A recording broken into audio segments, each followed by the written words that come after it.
Imagine this: you open an old coin jar, and there inside is a 1965 dime that shouldn't exist, one that could be worth $25,000, $43,000, or maybe even $78,000. That sounds like a fantasy, but in the world of coin collecting, such rare, extreme error pieces do stir imaginations. While no verified public sale of a 1965 coin at those high prices is widely documented, there are real 1965 coins with minting errors that sell for thousands of dollars. In this script, let me take your viewers on a journey through how those errors happen, how to spot them, and how big values get spread around in collector circles. Let's make your audience wonder, could I actually be holding a treasure? In 1965, the U.S. Mint changed how dimes, and some other coins, were made. Before 1965, dimes had a core of 90% silver. But rising silver prices made that expensive. So in 1965, the Mint switched to a copper core with layers, cladding, of copper-nickel. That change created a window for mistakes. What if a leftover silver blank, meant for earlier years, somehow made its way into the machines? A coin struck on silver in 1965 would be a glaring error, it doesn't belong. And collectors will pay big for that. This kind of transitional off-metal error is the most famous 1965 error type. Most 1965 dimes are normal clad coins. They were minted in huge numbers, over 1.6 billion of them. A regular 1965 dime often just trades for a bit above its face value if it's uncirculated. But a true silver error dime is in another league. Some real auction sales show silver error 1965 dimes in the $3,000 to $9,000 range. One 1965 dime in MS-62 condition sold for $9,000 at Heritage. Another 1965 dime struck on a 90% silver blank, in 58 Australian dollars condition, once sold for $12,600. In collector forums and articles, some dream up even more extreme values, $25,000 or more, imagining a perfect specimen in a future auction. But those are speculative top estimates, not confirmed results. Let me describe some of the error types that actually exist and sometimes fetch thousands. One is the silver planchet error, or transitional error. That's when a 1965 dime is struck on a leftover silver blank that should have been phased out. Because a silver dime in 1965 is so unexpected, it attracts attention. Even lower grade ones might bring a few $1,000s. Another error is missing clad layer. The coin is supposed to have outer plating, cladding, over a core.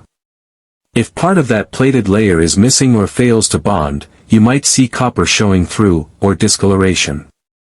That kind of error on a small coin like a dime is rarer, so it's interesting when it happens. Some of those have sold in the hundreds or low thousands depending on how dramatic they look. Then there are off-center strikes. The blank might be shifted slightly when it's struck, so parts of the design are off the coin's edge. The more off-center, e.g. 30%, 40%, 50%, and the clearer the design still is, the more valuable. Some off-center 1965 dimes have sold in the low thousands. You also have double strikes / multiple strikes / brockages. This is when the die hits the coin twice or more, slightly out of alignment.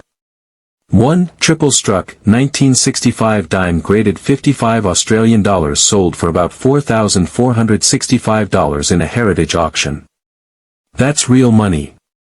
For modest doubling, maybe $100 to $200 or a few hundred. Another variety often discussed isn't strictly an error but is highly prized, full bands, FB.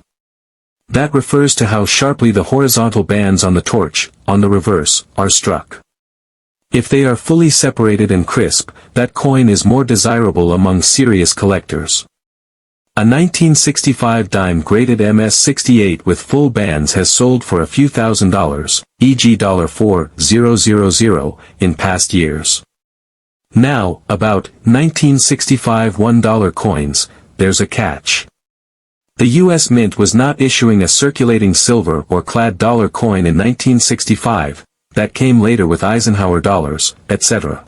So when someone says, $1,965 coin error, it's very likely a misnomer, either a fantasy piece, a novelty, or mistaken identification.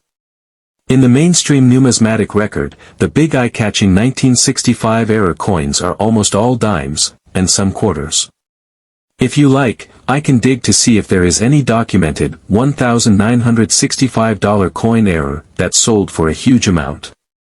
Because of the speculative nature of coin collecting, it's common for video scripts or coin dealer blogs to quote wild numbers like $25,000, $43,000, even $78,000. These are often marketing hooks or theoretical top-of-market guesses. What might happen if an absolutely perfect, dramatic specimen ever turned up and multiple high-end collectors battled over it?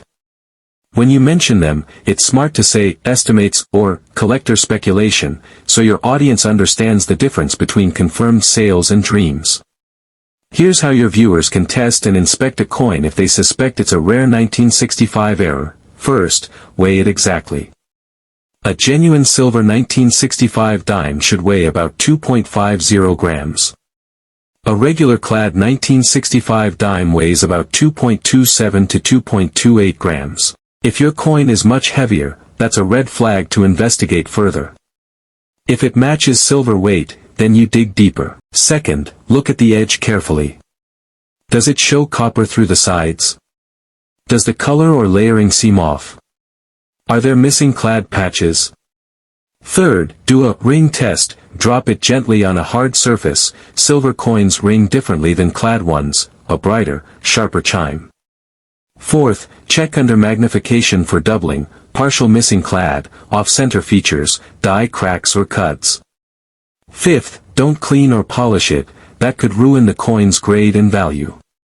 Sixth, if it seems promising, send it for professional authentication/grading, PCGS, NGC, etc. They can verify metal content, confirm it's not a clever plating or fake, and assign a grade that helps buyers trust it.